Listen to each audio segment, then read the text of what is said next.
Welcome back to the Blue Room. So in today's video I'm going to show you how to easily transfer images to your Lino blocks using your laser printer and a sheet of label release paper. One of the limitations of relief printing has always been getting your original drawing onto your block so that it can be carved. The tracing over carbon or graphite paper is fine for simple designs, but if you want to do highly complex carving designs with fine detail, the tracing method is extremely time-consuming and results in an image that usually needs to be traced yet again with a pen so that it does not rub off during the carving process. This method is a lot faster and results in bold lines that are also durable enough to not rub off during the carving process. It also allows you to capture almost infinitely fine detail. In short, we're going to use a laser printer to print on the shiny side of a sheet of sticker release paper, and then we're going to transfer that print to our Lino block using acrylic medium. I will of course include links in the description of this video to all of the supplies that you will need here. So let's get started. First, you're going to need a Lino block cut to your desired size and sanded to prepare for the image transfer. If you're not sure what I'm talking about, go watch this short video and that will show you how to do this. Next, you will need some label or sticker release paper. I use full sheet uncut label paper that has a thicker release back than a lot of mailing label papers I have seen. This is key. If your label release paper is too thin, it is going to be difficult or impossible to run through your printer. If you peel off the labels and the paper automatically curls up into a roll, it is not going to work very well and you will need to find something thicker.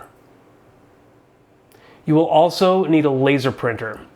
I've done this process using a couple of different laser printers, and my experience is that this works best using an HP laser printer and not at all using a Brother laser printer.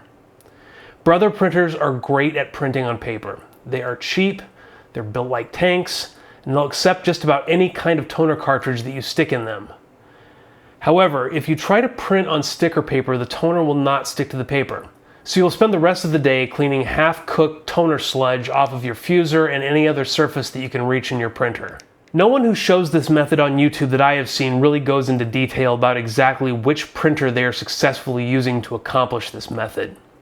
But after some additional research, I ended up with the HP LaserJet Pro MFP 3010FDW, and it works perfectly. This machine was about triple the cost of my Brother printer, and annoyingly has a computer chip in the toner cartridge that prevents the use of aftermarket versions. However, it opens up a variety of settings that allow for maximum deposit of toner on the paper and fuses the toner to the sticker paper well enough that it does not end up all over the inside of your printer. So for me, since this is how I want to transfer my images to Lino, it has been more than worth the cost. As a bonus, it has a very respectable scanner that I use all the time. So yeah, your mileage may vary, but if you're going to make laser image transfers part of your workflow, you're going to want to consider an HP printer. Moving on. To affix your image to the Lino, you're going to need some acrylic medium. You can use either matte or gloss medium for this, and I would encourage you to try both to see what you prefer. That being said, I prefer using golden soft gel gloss for this purpose. The thin film of medium is something that you will need to get used to when carving, and I feel like the soft gel gloss is a little easier to carve through cleanly. You will need something to apply the medium to your block, so either a brush, a foam brush, or a brayer will work.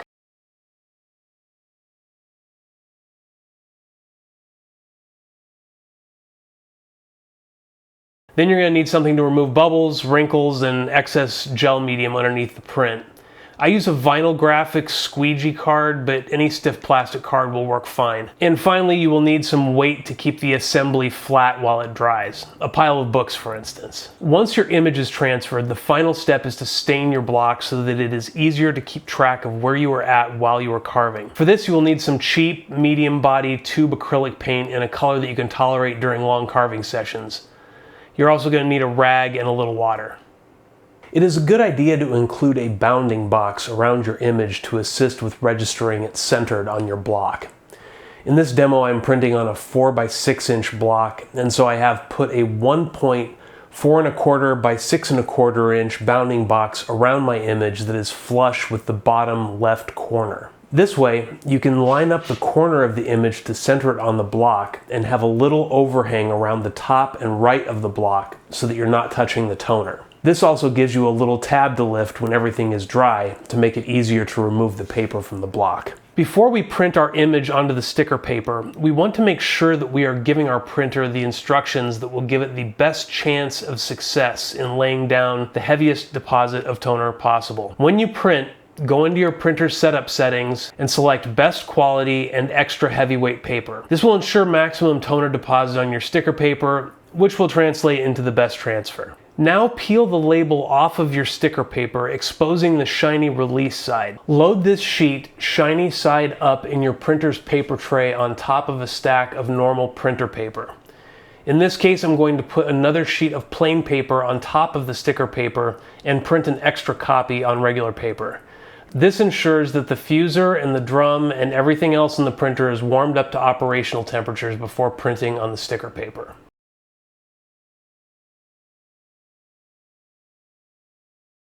Go ahead and print your document using the settings I just mentioned. When you remove the prints from the printer, be careful not to touch the toner on the page because it will smudge at this point.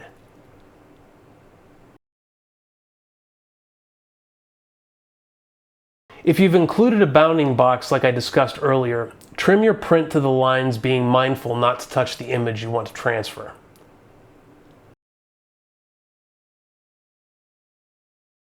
And now we are ready to transfer our image. Spread an even layer of acrylic medium across your block. You only need enough medium to make the toner adhere. Do not use a ton of medium because it will take a long time to dry and it will end up making more of a mess than is necessary. Keep in mind that you will also be carving through this layer, so minimal is better. I find a brayer works great for this, but a brush is fine too. Just remember, minimal.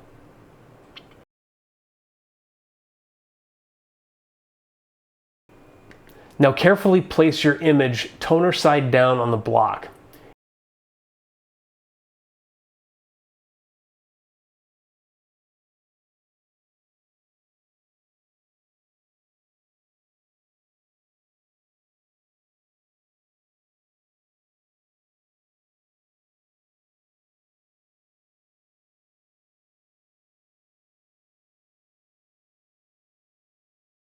Using your plastic card, carefully smooth out the paper and make sure that any excess medium has been squeezed out. Wrinkles will result in your image having gaps in it, which is not good.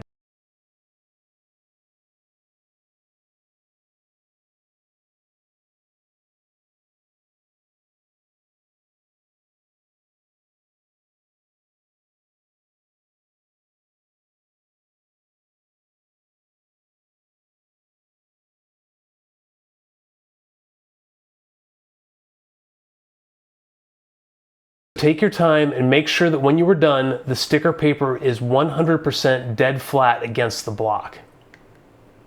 Now add some weight to the top of the image and the block and let it dry.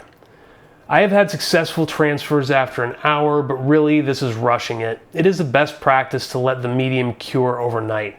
This ensures that the medium is 100% dry and accounts for any variables that you might have as far as humidity or temperature, etc. When you're ready, remove the weights and carefully lift the sticker paper.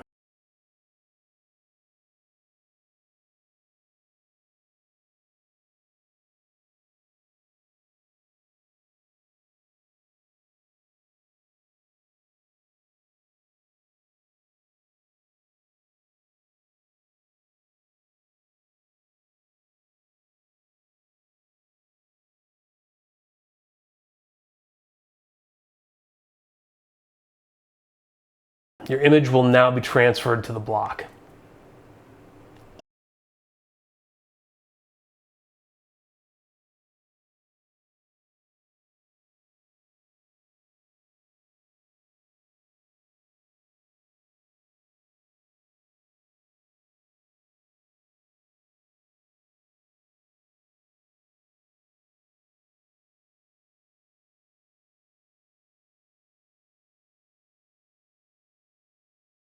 Now it's time to stain your block. Take a dab of your cheap acrylic tube paint and put it in a small cup. Add a little water to thin the paint.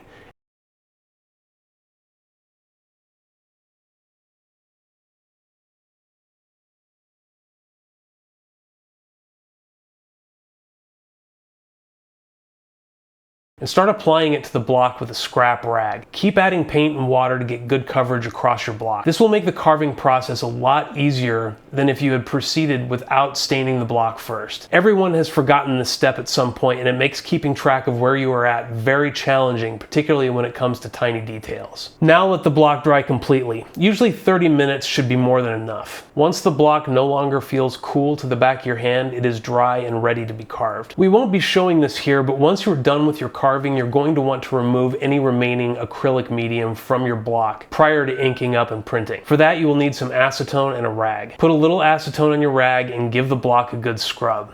The remaining medium and stain color will be removed, so when your lino is gray again, you are ready to print. Thanks for watching, and we'll see you next time.